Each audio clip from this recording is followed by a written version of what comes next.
Allez, on vous reparle du Bitcoin sur Boursorama, non pas pour parler de son cours, ça on l'a déjà fait, mais pour parler de la terrible mésaventure de certains. Bonjour Émilie. Bonjour David. Alors, avec la flambée du cours du Bitcoin, même s'il y a beaucoup de volatilité ces derniers jours, ils auraient pu devenir millionnaires, voire plus, mais à cause d'un simple oubli, et pas n'importe lequel, ils ne pourront jamais toucher leurs sous, leur argent, oui. leur pognon. Alors, figurez-vous qu'un bitcoin sur 5 serait bloqué sur un disque dur dans le monde sans que son propriétaire ne puisse plus jamais y accéder. C'est ce que révèle Chainalysis, un cabinet spécialisé dans les crypto-monnaies. Alors, ça correspond grosso modo à 20% des 18,5 millions de bitcoins qui existent à travers la planète, soit 144 milliards de dollars qui sont ainsi partis en fumée. Le New York Times a cherché à savoir pourquoi ces propriétaires ne pouvaient pas y accéder. Eh bien, pour une raison très simple, ils ont tout simplement perdu leur mot de passe. Voilà, des millions qui tombent aux oubliettes pour un mot de passe oublié. Il y a moyen de le récupérer, ce mot de passe, non? Malheureusement, non, David. Vous savez, c'est la principale caractéristique du Bitcoin. C'est son anonymat renforcé, c'est-à-dire ce qui fait son succès et sa force auprès des réseaux criminels. Alors du coup, contrairement à une banque classique ou à un service PayPal, eh bien, vous n'avez aucun moyen de récupérer ou de réinitialiser votre mot de passe. Pourquoi? Parce que Bitcoin, finalement, n'a à aucun moment accès à votre code, même pour autoriser une transaction. Il n'y a que le détenteur, finalement, qui connaît son code. Ce mot de passe, il vous donne accès, en fait, pour être un peu technique, à votre Iron Key. C'est un petit disque dur qui contient les clés numériques qui donnent accès à votre portefeuille. Donc, si vous n'avez pas votre mot de passe, si vous ne l'avez pas, eh bien... L'accès à l'Iron Key, c'est important, mais c'est une frustration, mais terrible. C'est-à-dire qu'en fait, ils ont la fortune là, les fafios à portée de main. Et ça leur passe sous le nez. Et quelle fortune, David, vous l'avez rappelé en ce début d'interview. Le cours du Bitcoin, il s'est littéralement envolé. Il a quadruplé en un an pour atteindre les 30 000 $. Il a même brièvement dépassé les 40 000 $ ces derniers jours.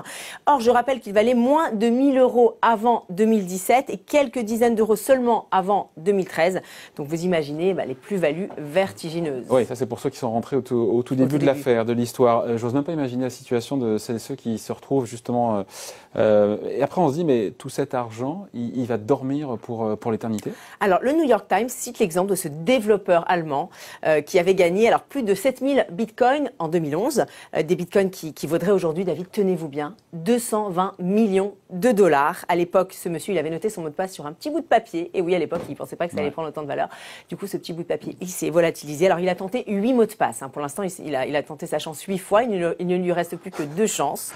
Voilà, la fébrilité. 2 tentatives avant que sa fortune ne s'envole désespérément dans les airs.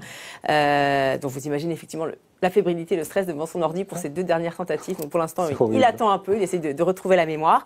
Et puis vous avez un autre exemple cité par le New York Times. Là, c'est un entrepreneur de la Barbade qui a perdu 800 bitcoins estimés à 25 millions de dollars. Donc à l'époque, il y a 10 ans, il n'a pas été très inspiré en reformatant son ordinateur et donc en perdant toutes ses données, dont son mot de passe. Alors en France, David, on est également pas dans les mêmes proportions, mais quand même, on a aussi des exemples.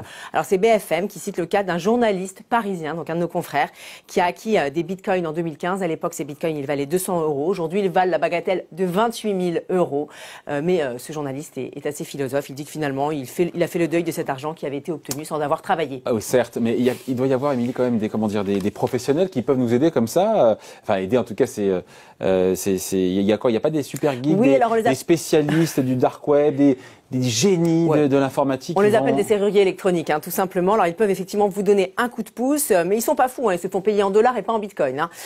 Et ils vous prennent grosso modo 20% de la somme obtenue s'ils y arrivent. Donc, c'est un business assez lucratif. Et en tout cas, le travail ne manque pas pour ces spécialistes. Preuve que beaucoup, en ce moment, ont perdu leur code d'accès. Par exemple, vous avez chez Wallet Recovery Service, qui est une société spécialisée dans les recherches de clés digitales. Eh bien, on constate un afflux de demandes le mois dernier qui a été multiplié par 3.